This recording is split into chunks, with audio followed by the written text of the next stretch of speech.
Um, During COVID, I had a gentleman from New York who came down and purchased a home, a beautiful home on the beach.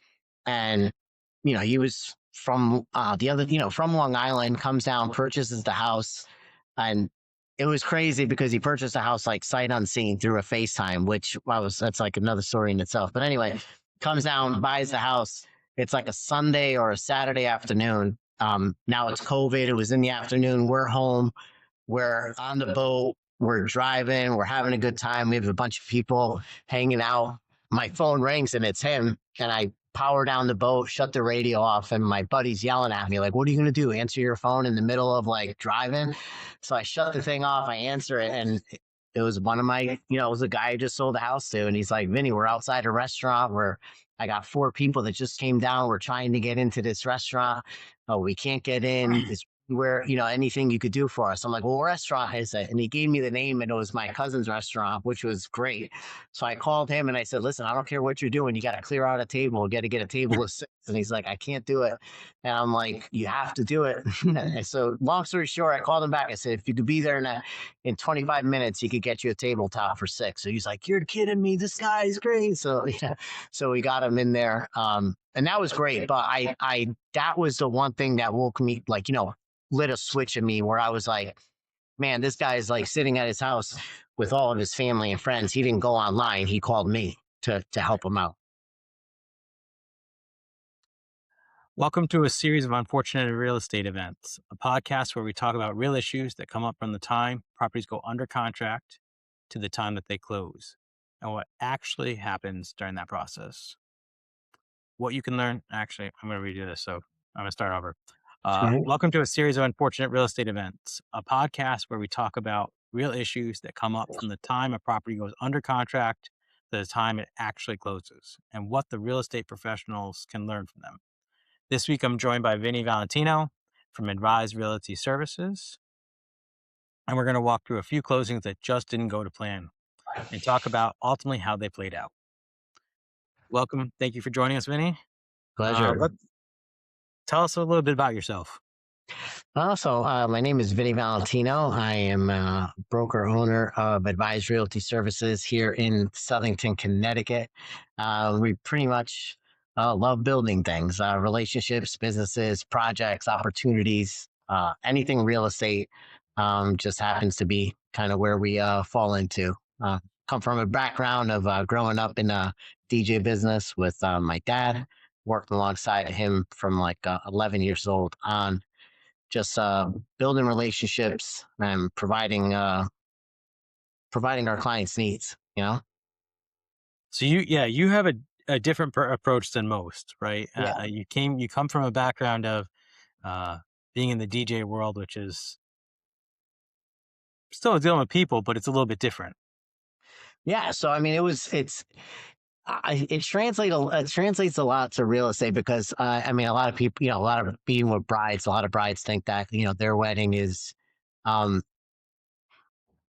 they want it to be different from the last wedding. And my thing was seeing that and always thinking like, how am I going to make it different?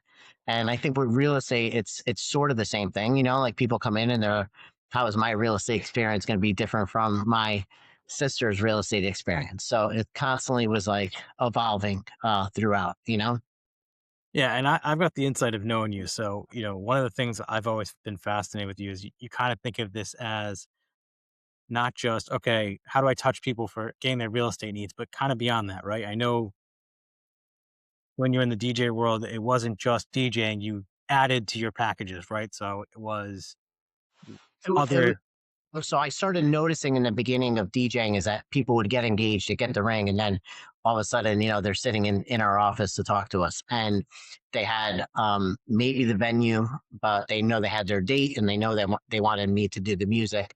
But they, wouldn't have a limo service, a flower service. They wouldn't have any type of um, sometimes venue, or sometimes they were looking for like event lighting or photo lounges. So I noticed that I had them in front of me and I was able to guide them through the whole experience. Um, dare I say, advise them at that time, but you know what I mean? Like I was able to help them out and give them like the kind of like white glove service over everything else. So the same thing like with real estate, like you were just saying, it's, a lot of people um, come to us to purchase a house, but once they're in the house for 2 years and they built some equity, we're there to talk to them about investing. And then, we're also there to help them through their milestones and through the season changes of helping them out with whatever services they need. So yeah, it's just pretty much being there to guide them and advise them through the whole process. So how did you make a transition from being a DJ over to real estate? That Well, seems like a bit of a jump. yeah, so I gotta say, like, I started DJing when I was 11. So I was always constantly with my dad. We did parties from like 11 to, I think I stopped when I was like 34. And anyway, I mean, all throughout that time, I always loved real estate. I constantly was like looking in newspapers, looking at foreclosures or different investment properties. So I constantly was always intrigued by it. And when I think it was like pretty much like, when my dad passed in 2009, it kind of like the DJ business kind of turned into work for me. Like I had to go do it more or less because, you were like already contracted with people to go do it. And I kind of like lost the passion for it at that time. And at that time I was like, man, I need like a career change. What am I going to do? Let me go into, if I want to go back into this real estate. So went back into it, got into that. And the transition, was a little tough. It was a little bit different, but it was along the same lines of that entrepreneur mindset. So kind of just hit the ground running with that. Yeah. I had a story in mind that I just lost my train of thought on, but um, so uh, sorry, I hear somebody downstairs calling my name. I'll Yeah. edit this little section out, but um, give me a second. Oh, all right. So I remember you telling me a story one time of when you first got started. One of the things I think a lot of new agents don't do enough of, but I like that you tell me this, and I tell everyone this story of. Um, I remember you telling me when you first got started and you didn't have listings and you're bored. I'm going to say bored, but that's not the right word. Was you started going into houses and taking pictures, Yeah. So, right? I mean, well, like you just said it, when I first got, my real estate license, I had a beautiful desk and I had a nice computer and I had everything set up. And I kind of just looked around the office and saw like, some agents were like playing solitaire on their computer. I remember, looking around and being like, all right, now what? Now what happens? And at that time, I was in the foreclosure department. And I went to my broker at the time and I asked him, I'm like, hey, you have all these listings. Am I able to market them?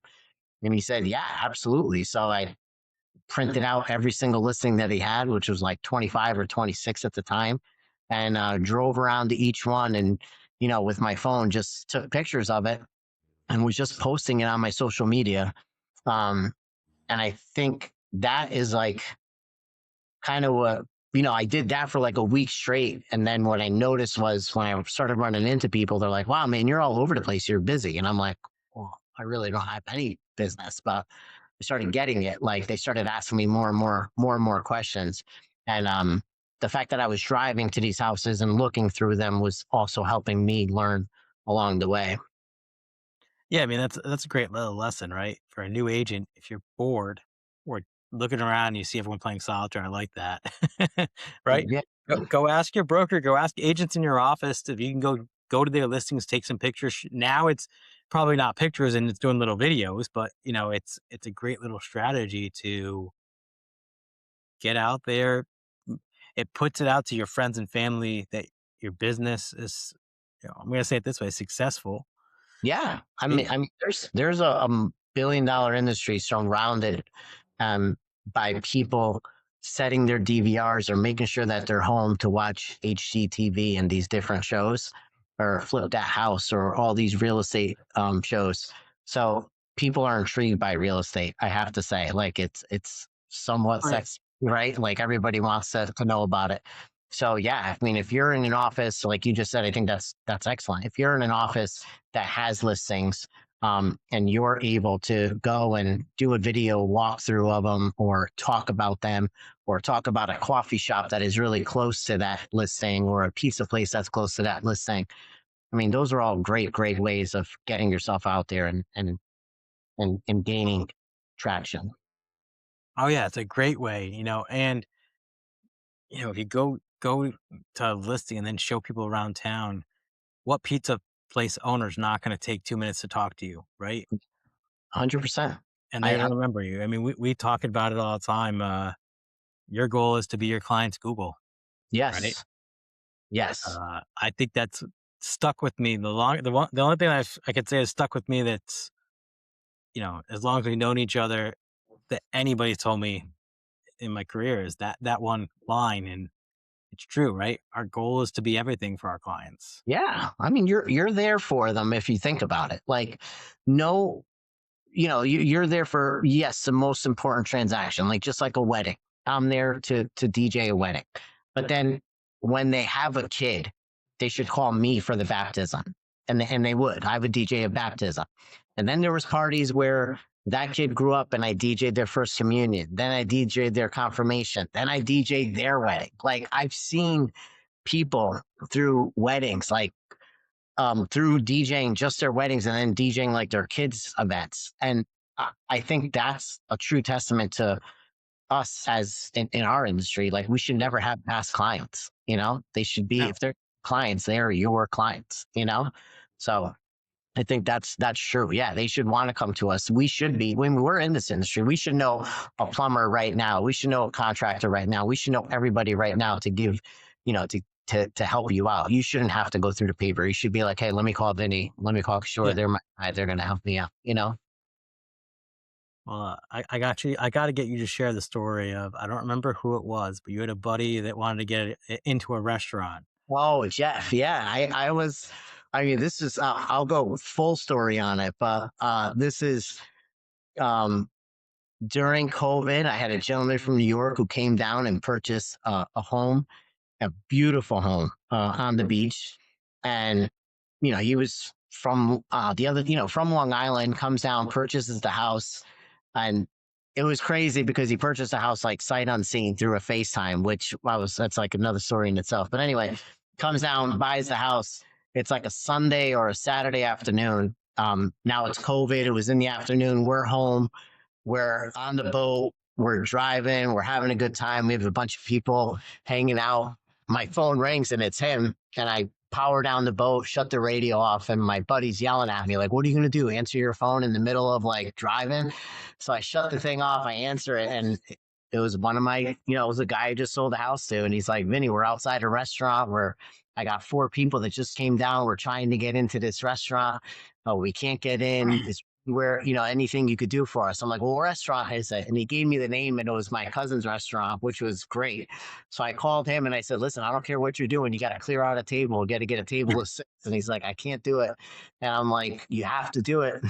So long story short, I called him back. I said, if you could be there in 25 minutes, he could get you a tabletop for 6. So he's like, you're kidding me. This guy is great. So yeah, so we got him in there. And that was great. But that was the one thing that woke me, like, lit a switch in me where I was like, man, this guy is like sitting at his house with all of his family and friends. He didn't go online. He called me to help him out. And that was something that I really, try to drill into, myself now, and even like agents, like you have to be that for your clients. Yeah. Like I said, it's a story that stuck out in my mind, and it's a place a goal to get there. Let's say it that Yeah. way.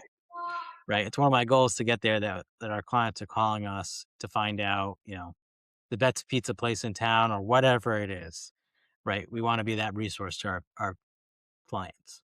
100%. Yeah. You want to help them. I mean, through the age of social media, I mean, I have to tell you, like, there's some times where, Friday night or Saturday night, I'm kind of like, all right, what's there to do? You know what I mean? Like, where should we go eat? And sometimes, I'm not kidding, I go to a realtor's page. I mean, Sherry Yeah. Pope is an excellent. She posts things all the time about, like, different farms that do like tastings or coffee. Like I go back and I'm like, all right, where can I find somewhere to go tonight? And it's, I'm not going to Google. I'm going to some realtor's page to find those things out. So, It's a great lesson there. oh yeah, So a lot of our clients and agents have told us that one of the things they've noticed is things get stressful during the closing process. And a lot right, of it is of small things that weren't just handled early enough. sure. I'm assuming you run that into your clients too. Yeah, it's constant, and I think it's always a learning. Like we're constantly learning every day, even myself. I mean, I've been in this since 2015, but I'm constantly learning. And I think the approach that I've been taking, and I'm not trying to knock COVID at all, but I think COVID kind of, you know, hurt the industry in a way, like, closings were being done in parking lots. You weren't going to closings anymore. And, you know, attorneys or lenders or agents were doing so many transactions that instead of having a week to prepare for a closing and get escrow checks, you were getting a call at like 9 o'clock, like, hey, we're closing today. I need a check out in Hartford, like, okay, like it was Yeah. just very, so a lot of the things that I was trying to stress was, we've always had to babysit these deals, right? But now more than ever, you just have to surround yourself with an amazing team, meaning lender, attorney that can pick up the phone anytime. Surrounding yourself with people, like even when you're at a buyer consult, and I hate to say this, I'm not going to mention any banks, but sometimes people say like, hey, I have my lender is at whatever bank. And I'll say, okay, well, if you want, pick up the phone. Let's call them now. Let's role play a scenario where your appraisal just came in and it's low and we need to get a hold of them. And they're like, well, okay, hold on, 1-800 and, blah, blah, blah. And I'm like, okay, that's what you're going through. Let me call my person and they're going to pick up on the second ring. Right. And I said, that's going to save your transaction and it's going to help you in the long run. Or your attorney. Let's call your attorney right away. Try to get your attorney, your 1-800 attorney on the phone rather than calling Kishore's cell phone. No offense, but I'm just saying, like, Yeah. these are the things that need to happen. So I feel like we're constantly learning. And I think the other thing is that a lot of us, unfortunately, like, we just assume that everybody knows everything. Right. So That's the biggest problem I see is everybody assumes that the buyers, especially somebody that's buying and selling, they understand the process. Mhm. Well, they bought one home and they bought it 30 years ago or 10 Yeah. years ago. They forget. Yeah, 100%. And I think, I mean, my method I've always said is the 8 Mile method from the movie. Like, when Eminem at the end he's rapping and he goes up to the last battle rap and he says everything bad that the other guy is going to say about him. And then he gives him the microphone and the guy has nothing to say. So I try to tell them, like, I'm not saying you want to drop horror stories every second you have, but you want to let people know that this could happen, this could happen, this could happen. And if it doesn't happen, it's okay. But if it does, they're going to be like, oh, wait a minute, Vinny, you told us about this. That's okay. You Yeah. know, you're just being honest and you're being upfront and you're telling them on how this stuff works. So if the problem arises, it's not a bad thing. You know what I mean? Like if my wife says we're eating dinner tonight at 7 o'clock, I'll be home at 7. If it's 6:30 and I know I'm not being home, we're going to be home at 7. I'm going to call her and let her know, like, hey, listen, I'm not going to make it. I'm not going to call her at 7:05 and say I'm late. Right? You're going to Right. call a little bit ahead of time and let her know. Right? So you just That's want to prepare. my wife will tell me I do the opposite way, right? I'm Yeah. late. Yeah. Well, I Not get as good. call and say, I get the call, and what does she say all the time? We love you, but we're eating. I'm like, okay, I'm I like hungry. it. We love you, but we're eating. I'm like, it's okay. That's my fault. Yeah. Yeah. So talking about things that went wrong, let's talk about some stories that we can learn some lessons from. Oof, some stories we can learn some lessons from. I think So one. I mean, going into the commercial one, there was one. and I'm I'm not gonna going cut to you mention. off. Yeah, Was no that? names, no names, no address. We're gonna keep the guilty and the innocent harmless here, right? We're not gonna But uh yeah, make anyone no, look bad, right? no names, no talents. Right. Absolutely. But I did have a commercial property. Had it listed, had it on the market. The zone, we had an idea of zoning, ended up getting a user, going under contract. Um, start moving forward with the contract. And as we got deep into the due diligence, never, just never making sure that actually never making sure that the buyer's agent, because I was on the listing side, never making sure on the buyer's agent was checking to make sure that zoning was going to be approved by the town. So when it got to that point, the town was like, and kind of just didn't kibosh the deal, but was a lot of going back and forth, attorneys, towns, getting on councils to get approved, all that. So that was a tough one. And I knew the zoning. I just, when it went under contract, I kind of said, okay, it's not under contract. Let's move it to the finish line. And shame on me that I didn't keep on top of that buyer's agent and say like, hey, listen, we got to make sure that this zoning goes through. So now it's kind of like, again, we're doing double the work, right? Let's You back just up. Let's back up a little bit, right?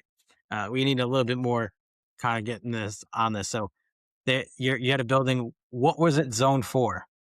It was zoned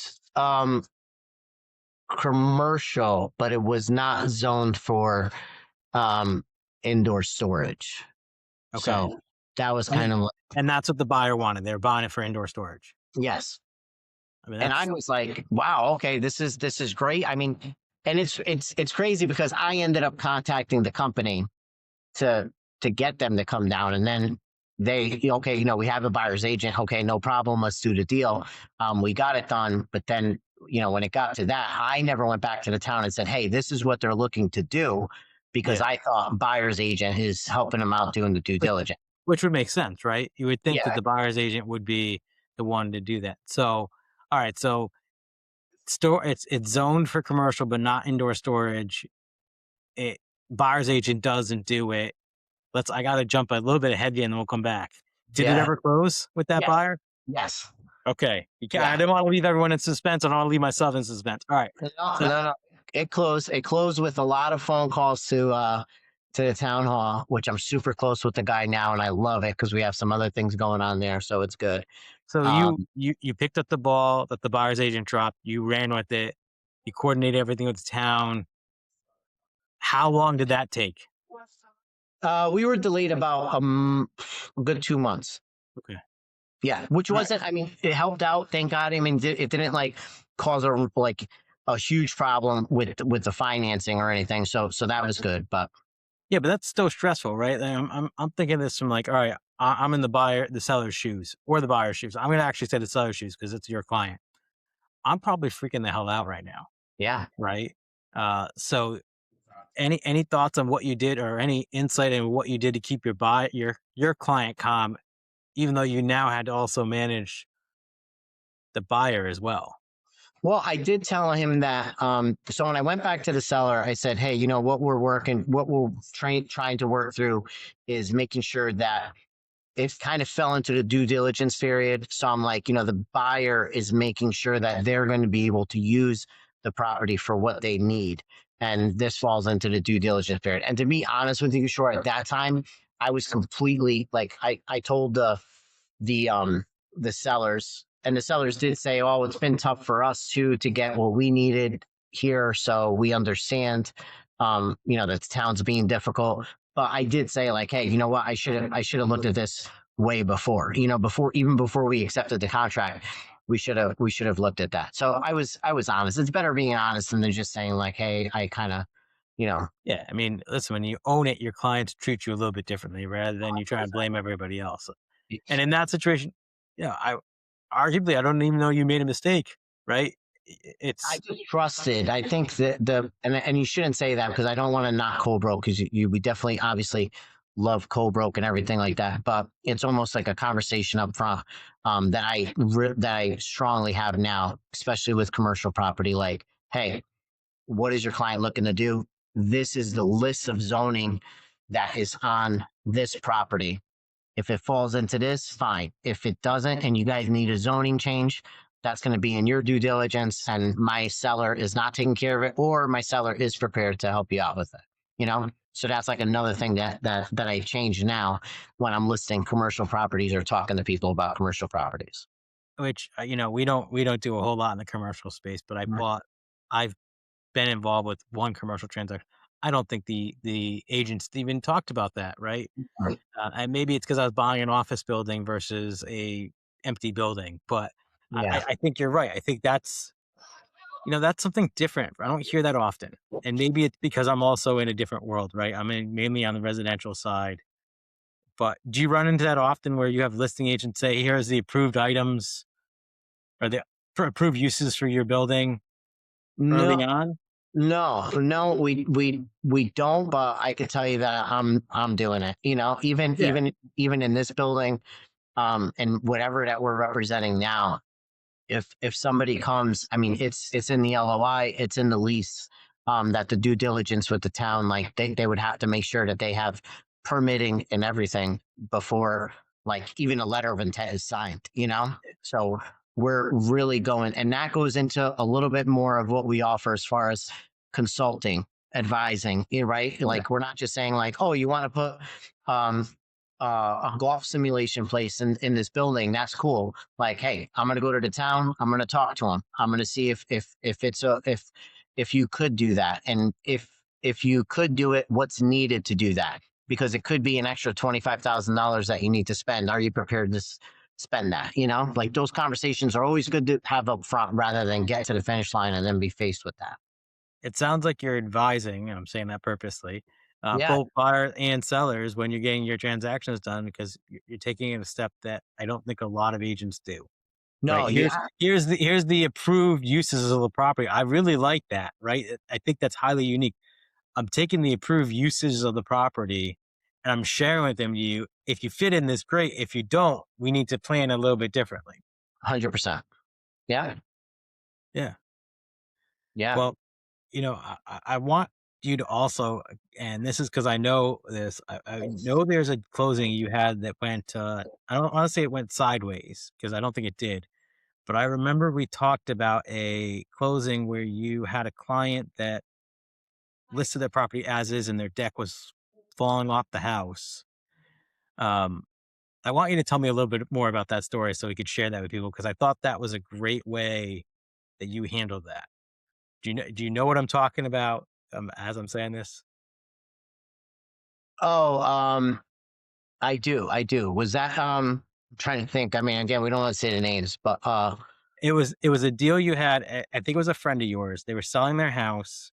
And I'm probably going to tell the story, but and refresh you because there's some dynamics of this that I thought was really fascinating on how you handled it.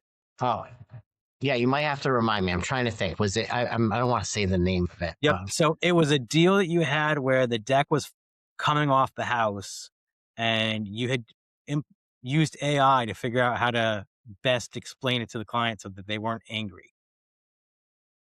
Oh, yes, yes, yes, yes, yes. Because they were just kind of done with it as is. Let's get rid of it. Right. Mm. Oh my So god, what did we say with that? With the because it was and I bring this up because it sticks out in my mind. I think there's a great lesson here, right? Um, because the builder did it, right? The builder, I think, did it fasten something into to the the house. to the house fully. They knew about it. We had to disclose it. They're like, we don't want to fix it, Yeah. right? Yeah. Yes. Yeah. Yeah. And I think so. I think with that, it was I explained it into AI, and I'm like, help me explain this in a way where it doesn't look like I'm Right. coming off standoffish from the buyer. So I'm gonna back it up a little bit because that story was fascinating, right? So like you said, it was a client, they were done with the property, Mhm. right? They had no interest at that point in fixing anything. They wanted to sell and they wanted to move. And I remember we were sitting in your office and you're telling me, I'm like, Vinny, that is fantastic, right? Um, so you had told me you had figured out, like you're saying, you put it into AI and you want didn't I didn't remember the standoffish part, but I remember you put it into AI, and it was one of these situations where you came up with a great solution, right? So I want to ask you. So you think back to that, right? So you put it into AI. AI spit out something, right? Do you remember what it was? Vaguely. Oh man, I know exactly what you're talking about. I just can't remember exactly what it said, but I think it was trying to find a way to like let like appreciating the fact that they didn't want to do anything, but kind of like it's going to come up anyway. You know what I mean? Like I don't think anybody or something about like So I'll tell you what I remember you told me, because I thought this was perfect. We were sitting in your office. You told me, yeah, I got this client. He goes, you're like, I didn't know how to tell them that we gotta give it credit for the deck. Right. It was like you knew you had to give the credit for the deck. There was no yeah, way around that. And he's like, you know, I think it was somebody that you're like, the guy really had like appreciated his house. Like there was a lot of feelings to this house. And I remember you telling me, he goes, yeah, you're like, I asked Chat GPT and it gave me a story of, imagine that you, a year from now, you hear that these guys want to use this deck. They threw a party and the deck collapsed. yeah, How would you feel about that? yeah, He goes, and I think you guys spun it as, okay, let's flip it as you were living there. How would you feel if the deck collapsed while you were living there and the seller did this to you? yeah. And just explaining it that way. And you also did it in a way that's empathetic, because you knew this guy had a lot of like pride in his house, right? So being able to see that and like spin it that way, I thought that was phenomenal. Yeah, and I remember it wasn't done like in a way where I was trying to get one over, but it's like I want you to understand what somebody is not asking you for, but almost like just you're giving, you know what I mean? Like we it's almost like you're walking somebody down the aisle, right? And you're like, this is my pride, man. This is like, like Yeah. you're giving your memories and want to present it to somebody else. Imagine them trying to create a memory and God forbid something bad happens. You know what I mean? Yeah. Like, so yeah, And I remember you telling me, you painted the picture of like, come on, these guys want to enjoy the deck. And listen, not that you're pushing your clients in the wrong way, right? yeah, More than that, it was the right thing to do. They knew the deck was coming apart from the house. They didn't want the headache. Like it was a great situation. And I just, it stands out in my mind of, what way you did things in a unique way. yeah. And I think the uniqueness of it, of what we do is I think it's daily, right? Because again, I think a lot of what people think in real estate is a buyer, I mean, a seller here and a buyer here. And us being in the middle, it's almost like we are the mediators that need to bring them together, right? So I'm not saying it's like the rumor, like something starts here and you change it by the time it gets there, but there are different ways of saying like the seller doesn't want to credit that, or the seller would love to give you a credit for that, but unfortunately, right now is not able to. You know what I mean, or something. You know what I mean? Like there's different. Or your situation. Yeah, Hey, we need to give a credit for the deck, yeah, right? The deck is falling off the house. The buyer wants you to replace it, right? Is a very different conversation than, hey, the buyer really loves your house. They're picturing themselves throwing parties at your house on the back deck, and they're worried that the deck is going to collapse. yes. They want That's to, very different. as you did. Yeah, I got to see if I Right. find that. I think it must be in an email. So if I Yeah. find it in the email, I'll have to send it to you so we could. That's funny. Yeah, But Vinny, that's one thing that I think makes you unique, is you think about it in a different way. And I think that goes back to your DJ days, right? yeah, Because as a DJ, you probably, listen, real estate agent, DJ, attorney, lender, I could go into Google right now and find at least 50 of them, right? But you got to be different. And I think you learn that in your DJ years and apply it to your business now too. yeah. 100%. I mean, I feel like I find myself thinking about my dad a lot. I think he taught me lessons, and I was learning lessons, not even knowing it. Yeah. But from what I watched him do, how I watched him treat people in business, when I thought he was doing things like not wrong, but like, oh, why are we only charging them $500? He's like, well, we did. I've had 6 parties with these people over the years. You know what I mean? Like, I Yeah. don't know, like those kind of things stick in my mind now, where it's like, if you help people, if you're in the business of providing value and helping people, you're going to be okay in anything you do. You know, Right. like I live in Woolkit, and I have a coffee shop here in our building. I drive to Lions Den because it makes me feel like I'm in my town in Italy having an espresso, right? Like or I'll get in my car and I'll go have a meeting there. Like I love the value that they give me. It, Again, living in Milwaukee, I'm 25 minutes away from Hamden. I drive to Common Grounds to grab a cup of coffee there because I love the coffee that they give me, right? right. Food, like the value that they provide, I'll go out of my way to get it. So in our business, we have to provide that type of value for to make your phone ring. You know what I mean? Yeah. You got to provide that value Well, to make and, somebody say call and you. You know?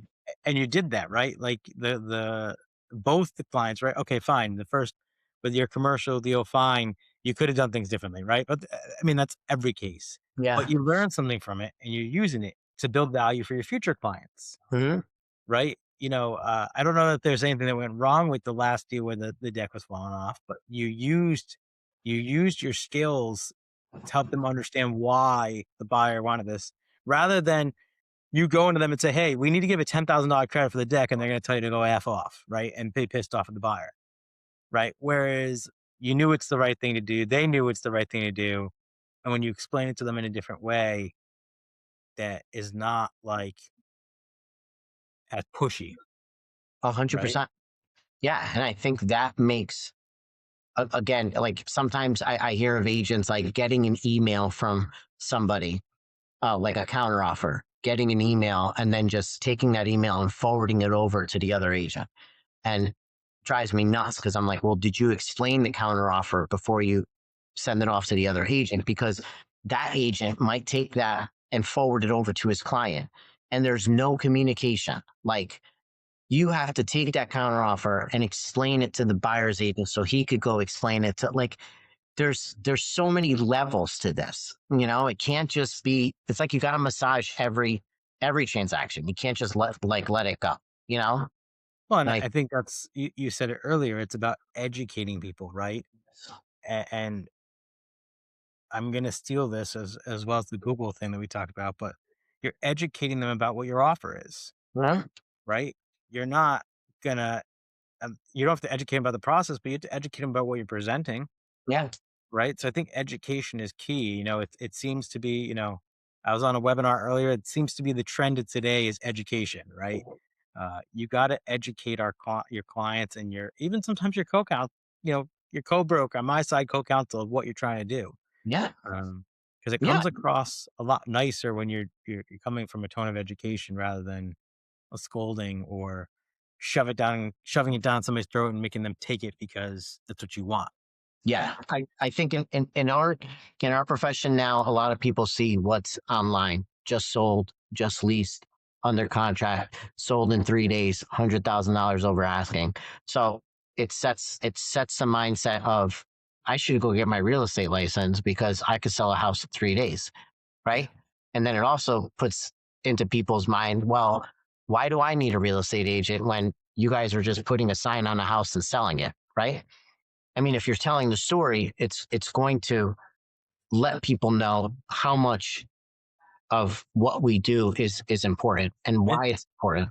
And the same thing with like when you're meeting with people and you're talking to them about selling, investing, you know, it makes a lot of sense to explain to people like it's I know it's your dream home. I know it's where you want to raise kids. I know it's where you want to lay down roots and have a family, but ultimately it's an investment, right? yeah, And if COVID or anything that has gone on is that the world can change in a second, right? So why pay $200,000 over for a house if all of a sudden you get like an awesome job offer and you're going to move and now you can't sell it, right? It has to be a good investment. So explaining it that way and letting people know that way, people respect you for it. You know, I mean, I've been in houses sometimes where I'm like, this isn't a good investment. Like it just doesn't make sense, you right. know? Well, So. we deal with agents of all, I'm going to say ages and meaning experience ages, Mhm. right? And I can't tell you how many people think it's going to be easy, Oh right? yeah. And that's, you and I have this discussion often. It's partly our own fault because we want to advertise just sold, over asking, sold in a day. Doesn't help our industries. No, no. And it doesn't, you know, it's funny. There's a guy, there's somebody, if you think about it, like I mentioned Lion's Den. If they don't post that they just made a coffee or they just made an espresso. They post like the coffee that they've gotten in. They post that they're open on an icy snow day where you don't think that they're open. So they post about what they're like, if they're doing fundraisers or that they just added some type of martinis to their menu. Like they post about their growth and what they're doing, right? Not just like just made an espresso smiling, right? Like what story is Although, that? although they probably do need to do that, right? Because that's a great. Yeah, so we're just whatever. But and I used to tell this story all the time about the postman. Like if you think about a postman, if he takes a selfie with himself at a mailbox and he's just posting like, "Hey, I just delivered a piece of mail." Like, all right, man, that's what you're supposed to do. But if that Right. postman, puts his phone out and he's like, "Hey, I'm at Kishore's house. I've been delivering to this guy's house for 17 years, and I'm looking at a letter from Quinnipiac College. I bet you it's an acceptance letter for his daughter or whatever. You know what I mean? Like something cool like that. Like I'm about to deliver and I can't wait to see it. Like Right. that's the story. Like now you're not just a postman. Now you're somebody who's been delivering and in this family for that many Yeah. years. So now you're not just saying like, oh, postman, all he does is deliver mail. No, go hug your postman. He does a lot for you, Yeah. right? I don't even know who my postman, if it's a man or a woman. I've never met the person. So Oh, now, that's right. Yeah, but I mean, it's important. I mean, there's right. so many things that people do that nobody knows about, and everybody thinks it's easy. You know? Yeah, that's a point to sit with, right? There's a better way to market what you guys do as agents because, right? We know what the world thinks that you guys do, just like I do, right? Nobody knows what I do Hmm. because everything I do is behind the scenes, Yeah. right? That's the part that nobody sees. So, they don't see all the hard work that goes behind the scenes of listing a house or finding somebody, a new home, right? Um, I'll tell you something about telling stories, and I think I shared this with you once when we were together. Again about my dad because the guy was phenomenal. But when I was how old was I? I bought this like really my first like nice car that I bought myself was like a Mercedes, and I remember driving it to his shop, and I said to him, I said, "Dad, look at this car," and he goes, "Car's beautiful," and I said, "Thank you," and he goes, "Don't drive it to appointments," and I'm like, "What?"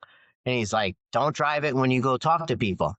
So he's like, because then they're going to think you charge too much. And I go, Dad, what do I care? Like, and this is me young. Like, this is me yeah, 17, 18 years old. I said, Dad, they don't see me when I'm working at night. They don't see me when I'm saying no to my friends, not going out. They don't see like when I'm freezing my ass off in the cold, like putting the gear away in the truck. And he goes, "You're right, Vinny. They don't see you. But I'll tell you what they do see. They see you when you're dressed up. They see you when you're driving a nice car. And they see you sitting in front of like 400 people playing music. They don't see what you do every day." yeah, So now I said, me again, not listening. I'm like, yeah, whatever, whatever. I don't care. I go to an appointment in Watertown, Connecticut to meet with a family. Pull up. I sit down with the bride, the groom to be, and the parents. We talk about pricing. We talk about the wedding. I give him the price. The father answers first. You know what he says to me? "Oh, I got to pay for the Mercedes outside." And I said, shit. man, I'm like, Yeah, so I went home and ever since then I drove my van to jobs because back then, 2006, 2000, whatever it was when I was 2000, yeah, like in the 2000s, you're right. Social media wasn't out like that. You weren't posting every day about what you're doing and stories about DJing. And like, I wasn't posting like, here I am in the office meeting with a bride at 9 o'clock at night or making a mixtape at like 11:30 for a wedding for the 6 weddings that I have this weekend. He was right. And I take that into consideration today. Like, that's why there's so many stories of pre-listing appointments, at a house when there's a pipe burst or everything that we do, because you want people to know what you do, not to validate what you make or what you drive or, what you wear or whatever, not to validate that. You want to validate your business and your model of what you're offering people. So he was right, man. He was like so far ahead of his time. and now imagine what your dad would say today. What you should be posting on social media, right? It's just Oh, yeah. yeah, I could in that story alone, it's like, all right, so now that means if I'm even for me, I should be posting, okay, yeah, I'm sitting down and arguing with an attorney over something stupid, right? Right. Or sitting down and reviewing, a 50-page title search looking to make sure that everything is in order, Yeah. right? Those are like, that's really what we need to be doing then. And that's where social media really helps us excel. Yeah. You You're know, 100% right. Vinny, 100% right. I don't think there's a time that we get together and I don't walk away with at least a handful of good nuggets. Yeah, same for me, man. I have it Right? in my notes, like Kishore meeting. It's like filled with stuff that we always talk about. So I Yeah, love that. I love that. Um, so I don't want to get this too long, but I wanted our viewers to learn a lot. I think you Good. left them with a lot of good information. Hope so. So if somebody's looking to buy, invest, or sell real estate, whether it's commercial or residential, what's the best way to get in touch with you? So you can reach me, my cell, 203-996-1506. My email, it's vinnievalentinorealty at gmail.com. And then we're all across social media, Instagram, Facebook, LinkedIn. So if you want to learn some good stories and what Vinny actually does, be sure to follow him on social media. Yeah. Yeah, we Thank keep you. it busy. Yeah. Vinny, thank you for taking your time with me today. I My really do pleasure. appreciate it. This was great. Perfect. All right.